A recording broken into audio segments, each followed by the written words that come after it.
docteur Davignon, la belle présentation. Merci à l'Observatoire de m'avoir invité à présenter. On m'a demandé de parler des soins à domicile ou l'option à domicile ou vieillir à domicile. Je pense que c'est un sujet qui touche beaucoup de personnes. Et je vous remercie d'être présents. Je suis sortie cet après-midi et j'ai failli m'envoler. Alors, ceux qui sont ici, chapeau. Je vous remercie beaucoup. C'est pas la quantité qui compte, mais la qualité. J'imagine que si vous êtes là, c'est parce que le sujet vous intéresse. J'espère que vous ne serez pas déçus. Alors, comme le docteur Davignon disait, il y a une chaire ici au centre de recherche de l'Institut qui s'appelle la chaire Desjardins. Et les travaux, une chaire, c'est un programme de recherche sur un sujet particulier. Et dans le cas de la chaire Desjardins, c'est toute une équipe qui travaille, et pas seulement moi, mais toute une équipe, qui travaille sur la problématique des familles, surtout des familles qui offrent du soutien, de l'aide et des soins aux personnes âgées. Ça peut être à domicile ou même en établissement de santé, comme ici, dans un CHSLD. Mais aujourd'hui, je vais me limiter au domicile. Alors, vieillir chez soi, le premier choix, c'est comme ça qu'on peut commencer peut-être un peu cette présentation en disant que, évidemment, la majorité des personnes âgées désirent vieillir chez elles. Je pense que c'est très, très rare de voir quelqu'un, une personne âgée qui dit « Moi, je veux finir mes jours en CHSLD » ou « Je veux finir mes jours pas dans mon environnement familier ». Donc, c'est très, très connu qu'on veut finir nos jours chez nous, puis c'est bien normal, mais la question actuellement avec le vieillissement de la population, évidemment, certaines maladies chroniques qui sont associées au vieillissement, pas toujours, mais souvent, il faut des services. Alors, j'ai l'intention de vous parler surtout peut-être des services à domicile. Quels sont-ils? Comment les obtenir peut-être? Est-ce qu'il y en a suffisamment? Et surtout, le résultat de nos recherches sur comment les personnes les perçoivent, ces services-là. Est-ce qu'ils répondent aux attentes ou pas tellement? Alors, je pense qu'on a certaines réponses et vous en avez probablement déjà des réponses. Vous avez peut-être déjà, certains d'entre vous, fait appel au service à domicile. C'est pas nécessairement facile. Alors, je vais partager avec vous une réflexion. Alors, comme je vous disais, on travaille beaucoup à la chaire sur la problématique du soin dans les familles. Alors, je pense que c'est important quand on parle de maintien à domicile, de soutien à domicile, de regarder d'où ça vient, cette problématique-là. Donc, parler un peu des changements qui ont influencé les familles au cours des dernières décennies. Je ne veux pas vous faire un cours d'histoire, mais d'où ça vient, cette problématique-là, qu'on appelle souvent la problématique des aidants naturels, à tort. C'est plutôt la problématique des proches aidants, parce que c'est pas si naturel que ça d'aider dans le contexte actuel. J'aimerais ça aussi vous glisser quelques mots sur les changements au sein du système de santé. Il y en a eu beaucoup au cours des dernières années, juste dresser rapidement le portrait de la situation et aussi le portrait des proches aidants. Les personnes, souvent des conjoints ou des enfants qui offrent des soins à leurs parents âgés à domicile, faute de services, ou même avec des services en plus des services. Alors, je pense que c'est intéressant de voir que la situation a bien changé depuis quelques décennies. Et ça nous amène à la nécessité d'offrir des services à domicile, mais pas n'importe quel service, des services intégrés. Et je vous expliquerai ce qu'on entend par les services intégrés. Il y en a certainement qui le savent déjà. Alors, si on regarde le premier point, je trouvais important de revoir peut-être très, très brièvement le contexte de ce que c'était soigner à domicile autrefois. En fait, la situation était bien différente. On vivait souvent à la campagne avec beaucoup d'enfants et on mourait chez soi très jeune ou relativement jeune.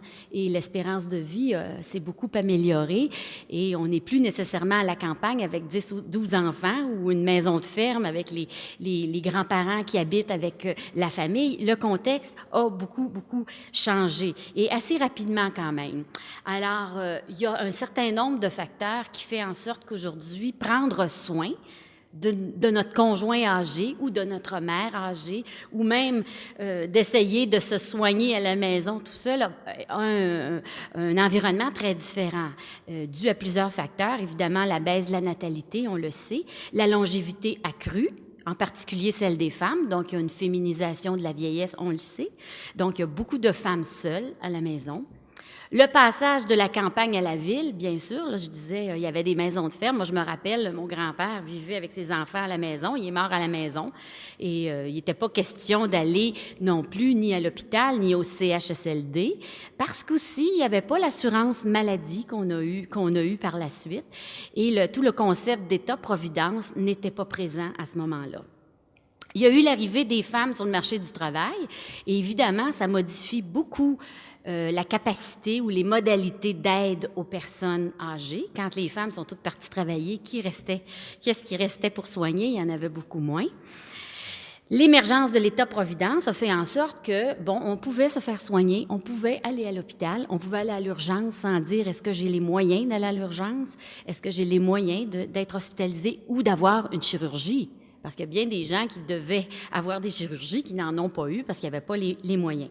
Donc, on a eu quand même des régimes de sécurité du revenu et des avantages sociaux, gouvernementaux qui nous ont beaucoup aidés et qui ont modifié beaucoup la situation. Il y a aussi les changements dans la famille, et là, vous êtes témoin de ça. La famille était davantage une unité plus monolithique, c'est-à-dire il y avait le père, la mère et les enfants, la famille nucléaire, on se posait pas trop de questions, un divorce de temps en temps sans plus. Aujourd'hui, il y a beaucoup de grands-parents dans le portrait, il y a beaucoup de types de familles reconstituées. La famille, c'est difficile même de la définir aujourd'hui, si ce n'est par les liens de sang qui unissent des personnes. Puis encore, souvent, c'est des êtres qui vivent ensemble et qui sont bien ensemble. Ça n'a aucun rapport avec les liens de sang. Alors, c'est difficile à définir et c'est très complexe. Et les enfants, dans tout ça, peinent à se retrouver souvent avec multiples générations. Des valeurs centrées sur l'individualisme, ça, c'est venu avec le temps. On avait beaucoup de valeurs peut-être davantage centrées sur les solidarités communautaires. On en est arrivé à une société beaucoup plus individualiste, mais qui tend à revenir, et je vais terminer probablement la conférence là-dessus, sur l'importance de revenir à des solidarités communautaires pour combler l'absence de services. Et la mobilité géographique qui n'existait pas quand on habitait à la campagne, on allait à Montréal, c'était un grand voyage, ou à Québec. Aujourd'hui, les familles sont j'appelle ça des familles internationales. On peut avoir notre mère à Paris et puis nos enfants dans différents pays du monde aujourd'hui. Avec l'Internet, on communique, mais c'est pas la même chose quand on parle de soins à domicile. Alors, c'est très simpliste, ce portrait. Je ne peux pas aller dans le détail de tout, mais c'est quand même un ensemble de facteurs qui font en sorte qu'aujourd'hui, c'est très, très différent de prendre soin d'une personne à la maison. Et ça, ceux qui ont déjà vu mes présentations, je la mets toujours, cette diapo-là, parce que je la trouve très drôle, et je trouve que ça illustre bien le vieillissement de la population et comment, à partir des années 60, il y a quand même eu une évolution relativement rapide dans la démographie. Alors, d'hier à aujourd'hui maintenant, qu'est-ce qu'on peut dire des familles? Bien, les familles, évidemment, comprennent beaucoup plus avec le vieillissement de personnes âgées à l'intérieur des familles et moins de personnes jeunes. Quand on regarde le taux de natalité au Québec, il n'est pas tellement élevé. Ce qui fait en sorte, et ça c'est important, c'est que ça modifie beaucoup les formes d'aide et de soutien qu'on peut avoir à l'égard des parents vieillissants. Si on avait des grandes familles qui pouvaient se répartir le travail, aujourd'hui, s'il y a un enfant unique, c'est plus difficile. La responsabilité revient souvent à cette personne-là. Et maintenant, même, on peut dire qu'il y a beaucoup de fils uniques. Et quand on sait que c'est les femmes habituellement qui soignent, qu'est-ce qui arrive avec les fils uniques? On peut se poser des questions. Alors, il y a des changements. Donc, ça amène une certaine réduction de la capacité de soutien. Et il y a un concept qui s'est développé avec le phénomène je disais tout à l'heure, l'individualisation, l'individualisme, c'est l'intimité à distance. On aime bien être près de nos enfants, mais on ne veut pas les déranger. C'est très rare qu'on entend quelqu'un qui dit « Moi, je veux dépendre de mes enfants plus tard et je veux que ce soit mes enfants qui me soignent, puis je veux que mes enfants arrêtent de travailler pour prendre soin de moi. » On n'entend pas ça beaucoup. Et ça, c'est tout le concept qu'on appelle d'intimité à distance, être près sans être trop près, se sentir en sécurité sans surcharger. Et ça, c'est depuis les années 70 qu'on voit beaucoup ce phénomène émerger et ça modifie, encore une fois, les relations parents-enfants. Je ne vais pas trop vite, bon. Alors, l'autre chose qu'il faut se rappeler, parce qu'il y a un mythe qui persiste, il persiste moins aujourd'hui, mais c'est encore un mythe, que les personnes âgées sont abandonnées. Quand on va dans les urgences des centres hospitaliers et qu'on voit des personnes âgées, on dit, bon, les familles les ont abandonnées. Mais ça, c'est vraiment faux. La plupart des personnes sont entourés des membres de leur famille et il y a beaucoup plus d'enfants adultes aujourd'hui qui fournissent plus de soins et je dirais, le plus important, des soins plus difficiles qu'autrefois. Avec l'avènement des technologies, j'en ai pas parlé, c'est un autre facteur, fait en sorte qu'il y a des soins très complexes maintenant qui sont donnés à la maison. Ils ne sont pas donnés par des infirmières ou des médecins, ils sont donnés par les membres de la famille. Alors, c'est excessivement exigeant pour les membres de la famille et souvent, c'est pendant de très longues périodes de temps, beaucoup plus qu'avant, compte tenu qu'on vieillit et on meurt plus tard, plus vieux. Alors, si je pense, par exemple, à la maladie d'Alzheimer, où c'est pas nécessairement physique, mais c'est cognitif, les familles peuvent prendre soin pendant 8, 10, 12 ans d'une personne. Alors, c'est très faux de dire qu'il y a un abandon et quand on en vient à l'hébergement, c'est vraiment quand on n'en peut plus ou quand on a tout essayé, et ça, on a bien des études qui le démontrent. Alors, les sources d'aide des personnes âgées, c'est un phénomène assez hiérarchique. Et ça, c'est pas mal dans toutes les sociétés industrialisées. On trouve souvent que c'est les conjoints d'abord qui donnent de l'aide. Évidemment, si on est en couple depuis 50 ans, il y a des bonnes chances qu'on s'entraide à la maison pour se maintenir à domicile. Alors, c'est d'abord le conjoint. Ensuite, c'est les enfants adultes, principalement les filles, habituellement. Et après ça, ça va avec la belle-fille. Les fils viennent un petit peu plus tard. Quoique, il y a des changements maintenant. Les proches parents, des amis, des voisins, et regardez, c'est les services en dernier lieu. Il n'y a pas d'abus dans l'utilisation des services. Et c'est faux de penser que les personnes âgées sont des surconsommatrices de services. On entend ça souvent. Ça coûte cher. Bon, on les prend en dernier ressort quand on a épuisé les ressources de notre environnement. Habituellement, là, je vous parle des moyennes, il y a des limites à ça, il y a des exceptions, mais en général, les services sont utilisés en dernier lieu. C'est pas la préférence des personnes à domicile. Donc, quand on les demande, les services, habituellement, c'est parce qu'on en a besoin. Ça, c'est une photo pour illustrer le mythe de l'abandon. Il est souvent comparé, ce mythe-là, à l'hydre de Lerne. L'hydre de Lerne, c'est un monstre de la mythologie grecque. À chaque fois qu'on lui coupait la tête, ça repoussait. Alors, quand on dit le mythe de Lerne, c'est le mythe de l'abandon. On dit les personnes ne sont pas abandonnées par leur famille. On dirait que ça revient tout le temps, cette affaire-là.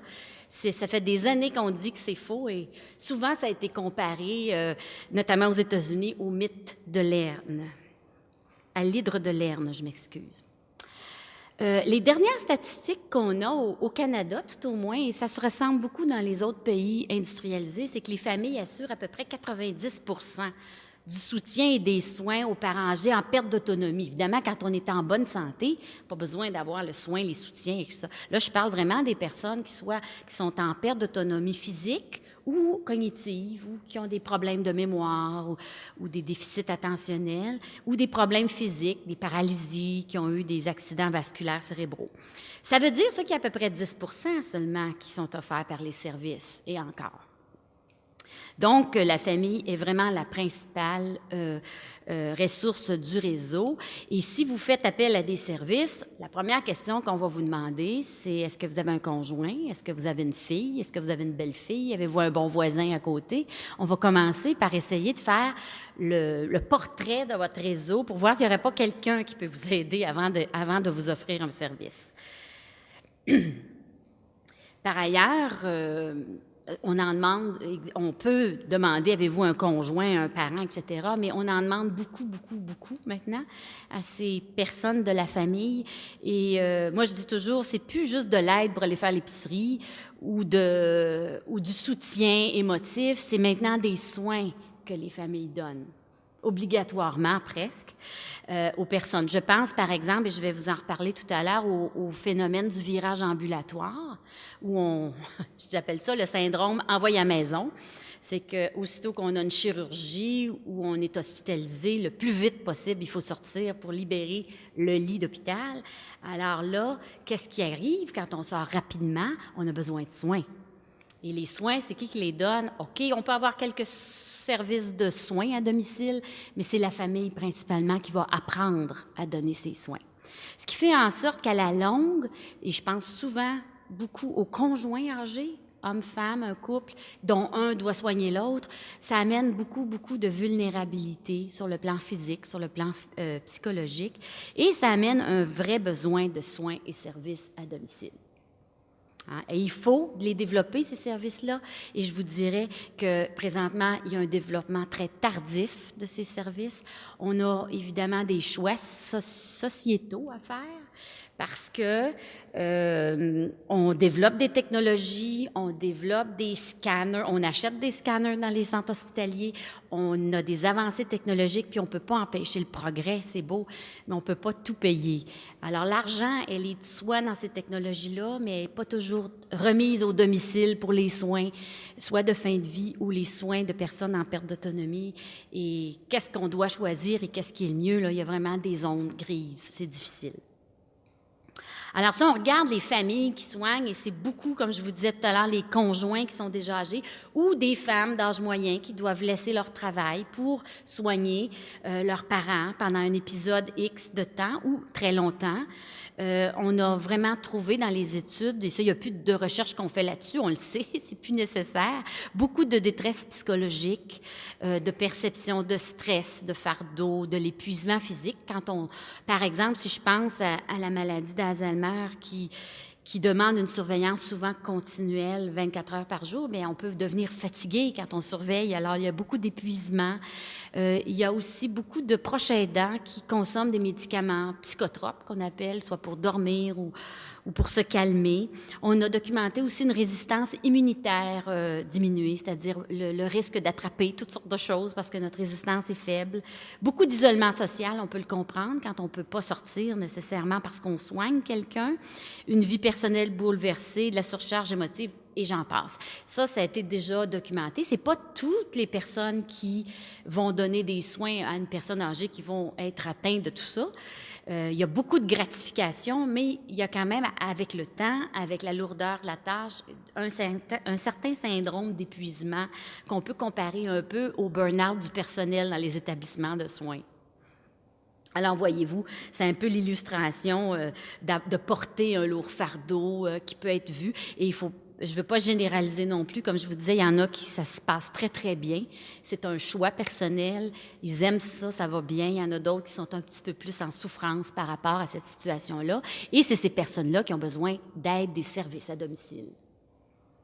Alors, les transformations du système de santé, alors on a vu là que les familles avaient changé, que le contexte de soins à domicile a beaucoup changé, a beaucoup évolué, et qu'on en demande beaucoup à nos familles. Maintenant, le système en parallèle s'est modifié aussi, et je vous parlais tout à l'heure du virage ambulatoire. Eh bien, c'est un peu ça. C'est un terme qu'on n'utilise qu'au Québec, ça, le virage ambulatoire, depuis 1995.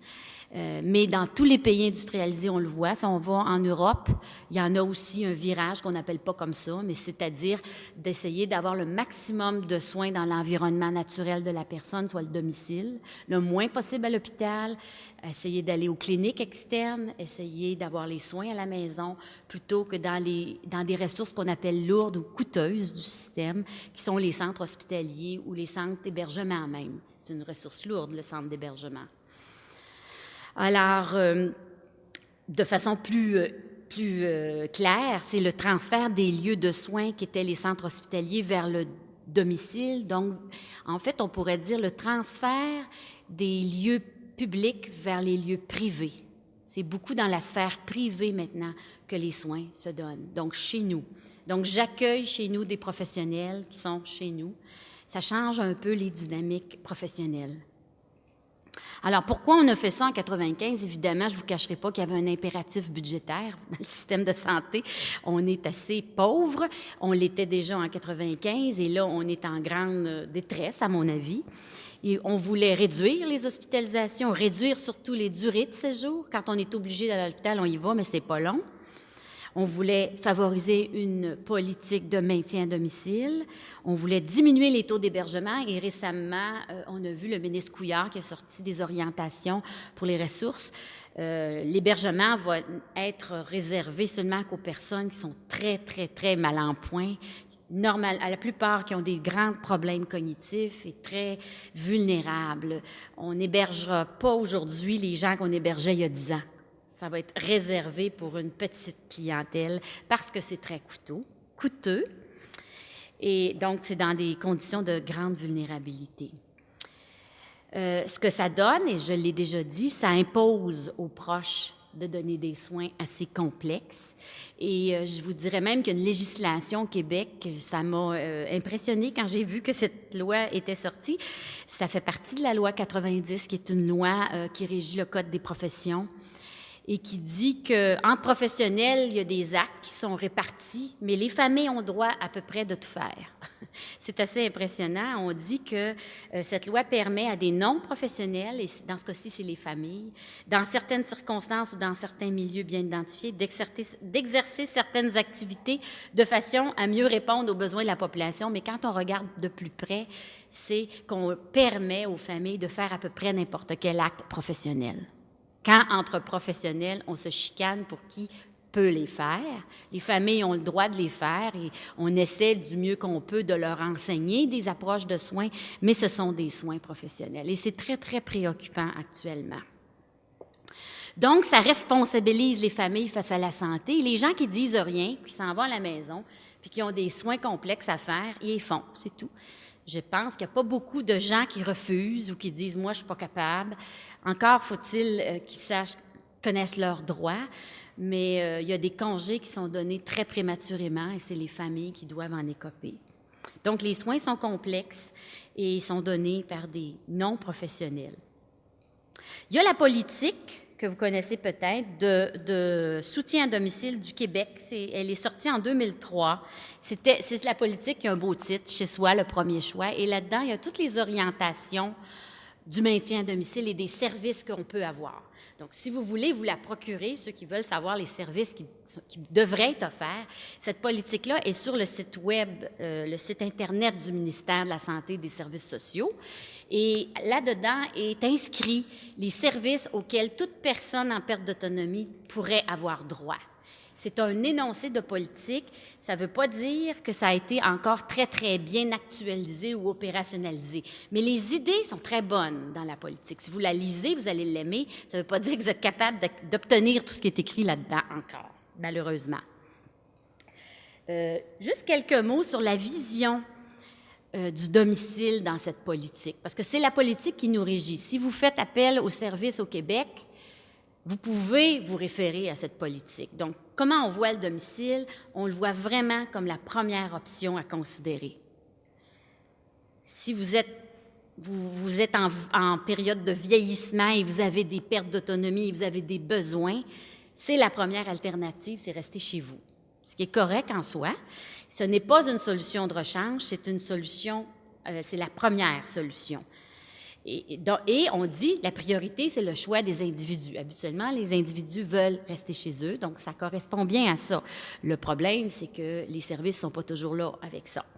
Le proche aidant doit, dans cette politique-là, avoir un statut reconnu. C'est-à-dire que si moi, je soigne ma mère pendant 7, 8, 10 ans, je devrais avoir droit, moi aussi, à des services. Les services pour ma mère, mais les services pour moi aussi, parce qu'on a vu, je vous ai dit que ces aidants-là étaient en situation de vulnérabilité. Donc, ils devraient aussi pouvoir bénéficier, par exemple, de répit pour avoir du temps pour eux ou pour sortir. Ça devrait être permis selon la politique. Si j'ai un statut reconnu de proche aidant, j'ai droit à mon répit, j'ai droit au service du centre de jour pour avoir quelques journées pour me changer les idées ou faire mes courses. C'est pas toujours le cas, c'est la vision, on parle bien d'une vision de la politique. Les services à domicile, maintenant.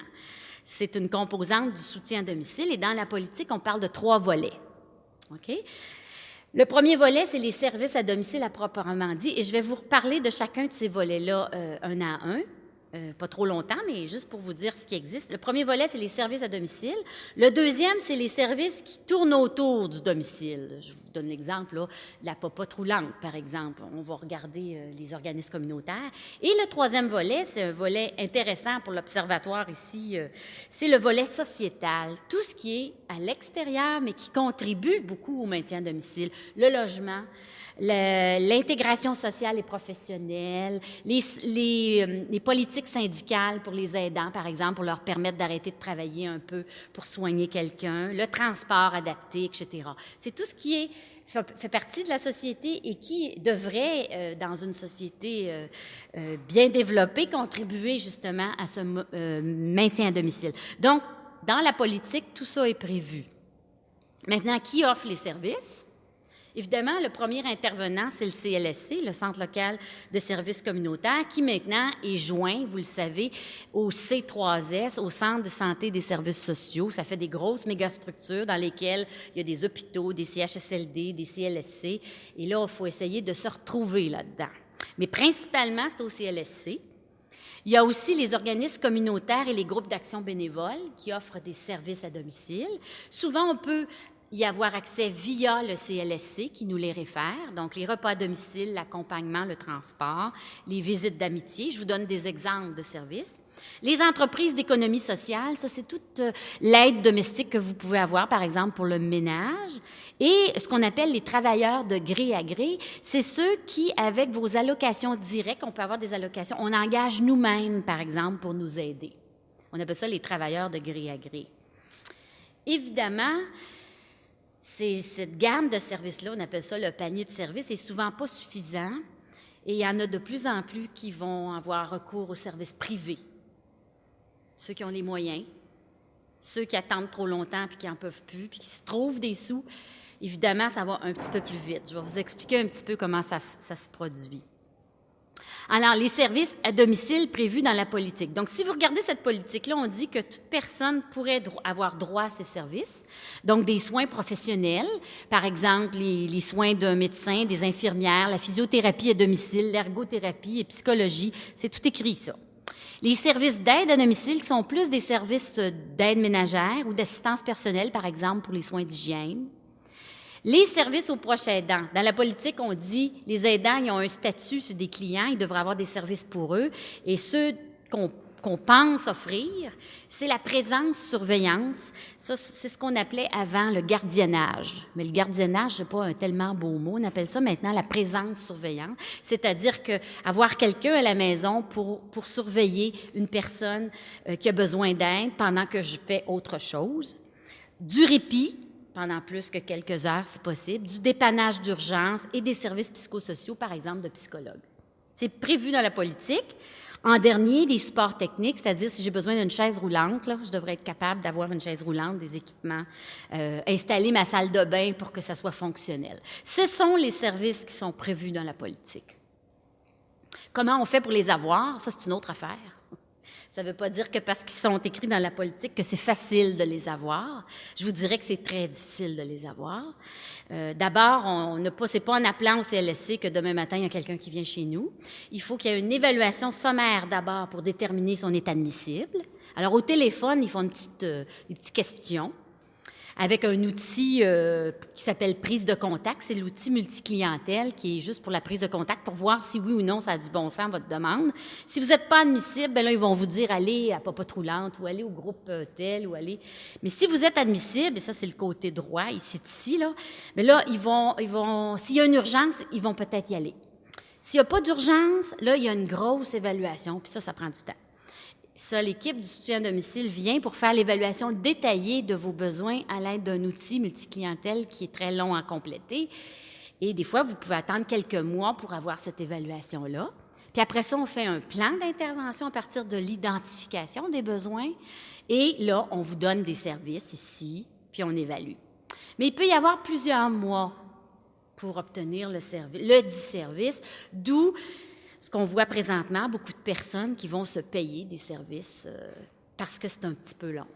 Et il y a aussi un problème éthique, ça c'est moi qui le dis, là, c'est pas écrit ça dans la politique, mais quand on fait une évaluation détaillée des besoins, puis on identifie 4 ou 5 besoins prioritaires, puis on n'a pas les services dans notre CLSC pour les offrir, on dit, bien, vous avez ces besoins-là, mais on n'en a pas. Alors, il y a beaucoup de temps qui est passé à l'évaluation, puis il y a peu d'offres qui répond à ça. Alors moi, je dis toujours, il faudrait arrêter d'évaluer si on n'a rien à offrir. Mais on est encore beaucoup dans le mode d'évaluation présentement. Mais ça, c'est moi qui dis ça. Vous pourrez me le dire. Alors, pour les proches aidants, les familles, qu'est-ce qui existe présentement dans le système public, là, je parle. Il y a des groupes de soutien, il y a des services de répit, puis il y a la présence-surveillance, qu'on appelait avant gardiennage, surtout. Il y a aussi d'autres services qui sont indirectement liés aux proches aidants, comme les centres de jour et tout ça. Mais en gros, les études qu'on a faites sur ces modalités de soutien, ça démontre qu'il y a très peu d'effets sur la santé des familles. On peut aller à un groupe de soutien, ça fait du bien, mais est-ce que ça a un effet à long terme? Pas nécessairement. Et en général, on se rend compte que les services du réseau sont très peu utilisés finalement par les familles. Il y a une réticence à les utiliser qui est bien, bien documentée. Je vous disais tout à l'heure, les gens ne sont pas des surutilisateurs de services, c'est pas vrai. Ils vont quand ils n'en peuvent plus. Donc, ils attendent très, très longtemps et quand ils les utilisent, ils sont un petit peu réticents à les utiliser avec tout ce qu'on entend aussi. Et la raison de cette réticence-là, c'est qu'après en avoir reçu quelquefois, on se dit, mais ça ne répond pas à mes besoins. C'est pas ça que j'ai besoin. Moi, j'ai pas le goût d'avoir un bain à 3 heures l'après-midi. C'est pas comme ça que ça fonctionnait chez nous quand on était en famille. Et c'est ça qu'on offre au CLSC. C'est 3 heures ou c'est rien. Alors, il y a bien des gens qui disent, bien, moi, je ne le veux pas le 3 heures ou je vais m'acheter mes services. Alors, c'est la flexibilité des services qui est souvent remise en compte. Si on regarde les services au pourtour du domicile, vous vous rappelez mon cercle, mes cercles concentriques, il y avait des services autour. C'est les services justement de centres de jour, hôpitaux de jour, services offerts dans les cliniques ambulatoires, puis des services dans les établissements de santé, par exemple les hébergements temporaires.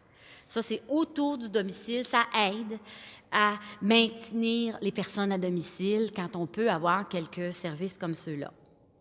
Et il y a les services dans une perspective globale et sociétale, c'est-à-dire les mesures de logement, de transport, d'intégration sociale. Il y a toutes les mesures fiscales. Je regardais dans la presse en fin de semaine, on parlait des crédits d'impôt qu'on peut obtenir pour le maintien à domicile. C'est quand même assez compliqué de remplir les formulaires. Ça prend de l'aide. Le CLSC est supposé aider les personnes à remplir ces formulaires, mais c'est vraiment pas évident. C'est pas si simple. Il y en a des gens qui savent pas que ça existe non plus. Alors, c'est pas quelque chose de si accessible. Et il devrait, dans certains milieux de travail, avoir des mesures de conciliation travail-famille. Alors, moi, on a fait quelques recherches sur la perception des services. Si on veut les améliorer, les services, il faut savoir ce que les gens en pensent. Donc, on a interrogé des personnes qui avaient recours aux services, des familles, des personnes âgées, dans 2 ou 3 recherches. Et ce qu'on s'est rendu compte, c'est que quand on a un service, habituellement, il est pertinent, mais c'est l'adéquation aux besoins et l'accessibilité qui laisse à désirer. Ça prend trop de temps pour l'obtenir. Il est peut-être bon quand on l'a, on est content quand on l'a, mais ça prend trop de temps. Et l'adéquation, il n'y a pas de flexibilité.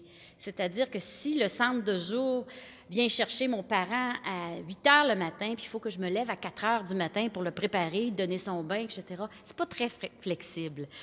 Il y a un peu de travail à faire à ce niveau-là. Il y a aussi l'absence de continuité. Ça, c'est très important. On dit, moi, quand je téléphone pour avoir un service, je dois répéter mon histoire à chaque fois. Il n'y a personne qui me connaît et qui peut prendre mon cas et dire, oui, on vous connaît, on a votre dossier, vous n'avez pas besoin de répéter. Ce qu'on appelle un gestionnaire de cas ou un intervenant pivot. Et c'est très fatigant de répéter. Et souvent, c'est la raison pour laquelle on ne fait plus appel au service. Ou ça, ou la boîte vocale, là, peser sur le 2, sur le 3, on finit par plus savoir où aller. De façon générale, les intervenants des services sont bien appréciés. Quand on a un service à domicile, on a une infirmière qui vient chez nous, habituellement, ça va bien. Ce pas des gens qui ne font pas bien leur travail, c'est des gens submergés.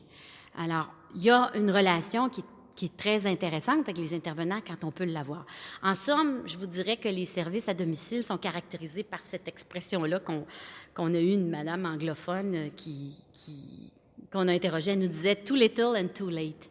C'est trop peu et trop tard. Et il n'y a pas beaucoup de prévention qui est faite. On y va quand il y a une urgence. On y va, puis on le fait bien, notre travail, mais c'est toujours tard. Alors, ça caractérise un petit peu les services. Je ne veux pas être défaitiste, mais c'est un petit peu ça. Et les gens débrouillards qui ont des relations dans le système, qui connaissent un médecin, qui connaissent une infirmière, quelqu'un au CLSC, qui savent comment se débrouiller dans le labyrinthe qu'on appelle, s'en tirent beaucoup mieux que ceux qui essayent et qui ne savent pas trop où s'adresser, évidemment. Les services privés sont beaucoup plus utilisés maintenant qu'avant. On a fait une étude auprès d'hommes aidants. Ça, c'est une étude qu'on a bien aimé faire parce qu'il n'y en a pas eu beaucoup de recherches sur les hommes qui soignent leurs conjointes, principalement atteints de la maladie d'Alzheimer. On a recruté 323 hommes aidants au Québec, ce qui est beaucoup. à Québec, à Sherbrooke, à Montréal. Et sur ce nombre-là, il y en avait quand même près de la moitié qui faisaient appel, 43 aux services privés. Et c'était surtout pour l'entretien, parce qu'ils ont un petit peu de misère avec le ménage, mais aussi les services de répit, la moitié, qui trouvaient qu'il n'y avait pas assez de temps pour eux. Et le répit, c'est souvent c'est, je dirais, le besoin le plus important présentement pour les personnes qui soignent à mes yeux. Donc, en résumé, je vous dirais que les services sont perçus comme fragmentés, peu intégrés. Il faut toujours répéter notre histoire, puis il faut aller d'un endroit à l'autre. Et il y a vraiment un manque de flexibilité quand on a un besoin particulier. Il est difficile pour les utilisateurs de se reconnaître dans le labyrinthe du système, parce que c'est un labyrinthe maintenant. Même moi, j'essaie d'avoir un médecin de famille. Ça fait 2 mois que j'appelle partout, puis ça n'existe plus, des médecins de famille. Il y a des GMF qui s'ouvrent, des groupes de médecins de famille, mais là, il n'y a plus... C'est plein. Puis là, on me réfère ici, et là, je suis toute mêlée. Puis je suis infirmière, puis je connais le système. Je me dis, qu'est-ce qu'on fait? Que font les personnes qui n'ont pas de lien, qui n'ont pas de contact? Et qui sont malades, parce que je ne suis pas malade, moi. Je me dis, je prépare mes vieux jours, je veux un médecin de famille. Alors, c'est assez préoccupant. Et on veut une approche intégrée de soins. Ça veut dire quoi? C'est un peu ça, c'est de rentrer dans le système et d'être suivi par quelqu'un de façon... si j'ai besoin d'être hospitalisée, il y a quelqu'un qui s'occupe de ça. Toujours la même personne. Et ça permet une meilleure coordination des services. Il y a eu quelques recherches à Montréal, par exemple, le projet CIPA, il y a le projet Prisma, il y a des projets de services intégrés et ça donne des résultats très intéressants. Les personnes sont satisfaites de ce genre de service où on a un gestionnaire de cas qui s'occupe de nous. Donc, quand on appelle, c'est toujours cette personne-là et elle nous connaît, elle nous réfère aux endroits. Ça va peut-être venir, je le pense. Je pense que c'est l'avenir. Puis dans beaucoup de pays, c'est un système des systèmes qui fonctionnent bien. Il y a eu des études concluantes, donc on peut avoir espoir que dans l'avenir, ça va être un système de services intégrés pour éviter du morcellement. Alors, les gens nous disaient dans les recherches pouvoir parler à un seul professionnel qui connaît notre histoire, plutôt que de toujours recommencer et de chercher à qui s'adresser. Alors, en conclusion, je vous dirais que présentement, on veut les développer. Il y a comme... je ne veux pas laisser une image trop négative. La politique, elle est très bien faite, elle est bien écrite. Il reste à l'opérationnaliser. Il reste évidemment à ce qu'il y ait des transferts de fonds pour qu'il y ait de l'argent pour le maintien à domicile.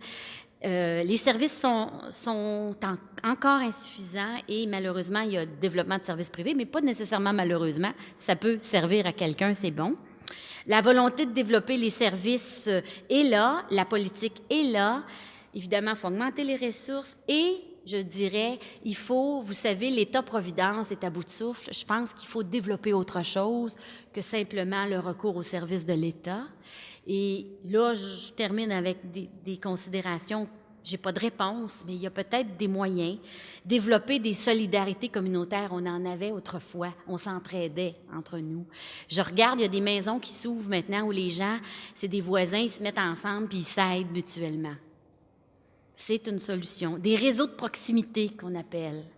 Et il y a les liens intergénérationnels, évidemment.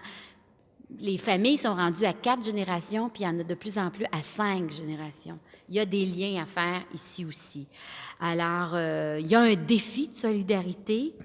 Il faut se poser la question si le soutien à domicile est une responsabilité collective, une responsabilité de l'État, une responsabilité individuelle. Je n'ai pas la réponse, mais je pense qu'il y a des grandes questions. Actuellement, c'est seulement un moyen, les services à domicile, parce que l'État est à bout de souffle et il faut développer, d'après moi, d'autres solutions. Alors, les réseaux de proximité, je pense à toute la question des petits frères des pauvres. Il y a beaucoup d'initiatives. Puis il y en a dans la communauté différentes qui peuvent se développer. Le lien entre les générations où on peut s'échanger des services. C'est pas seulement les jeunes qui vont aider les personnes âgées. Les personnes âgées peuvent drôlement aider les jeunes aussi. Alors ça, c'est pas très développé dans notre société où il y a beaucoup de mythes et de préjugés. Docteur Davignon le disait à l'égard de nos personnes âgées. Des échanges de services, du soutien affectif et l'organisation de l'aide. Je pense que ça peut se faire entre générations. Alors, je vous remercie beaucoup. Puis, s'il y a des questions, bien, ça va me faire plaisir d'y répondre.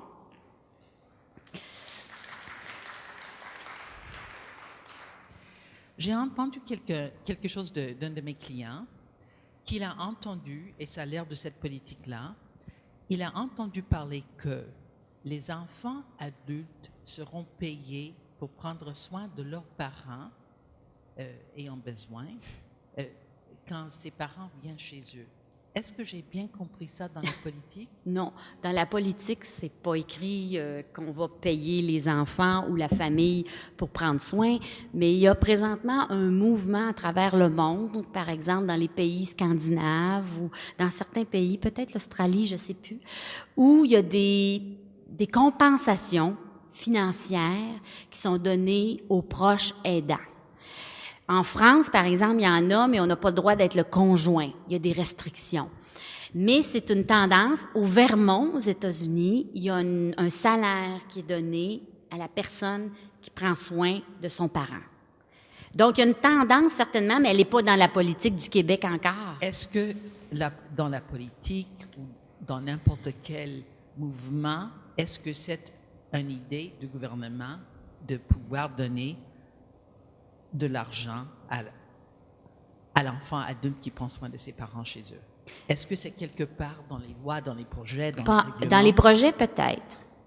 Peut-être. Parce que moi, je ne suis pas du tout au courant.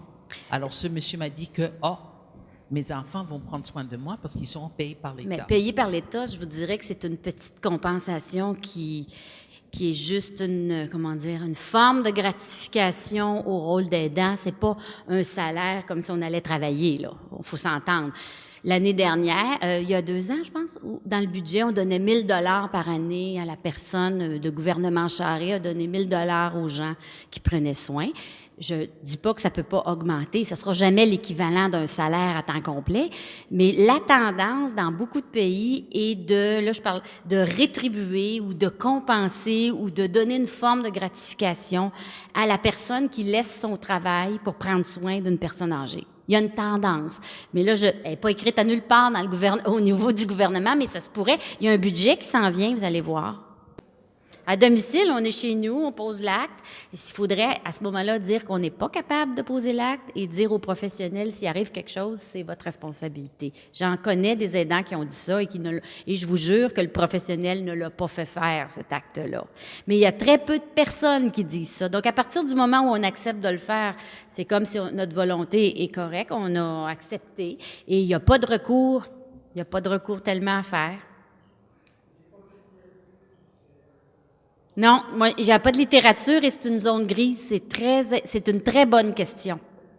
Je veux juste dire que l'année dernière, j'ai publié un livre qui s'appelle Famille et soins aux personnes âgées, enjeux, défis et stratégies. C'est pour destiner aux intervenants et aux personnes qui vivent la situation soit à domicile ou en hébergement. Si ça vous intéresse, j'ai des petits pamphlets pour commander ce livre. Si je fais ma petite publicité, si jamais ça vous intéresse, tout est dedans. Tout ce que j'ai dit. Je vous remercie beaucoup.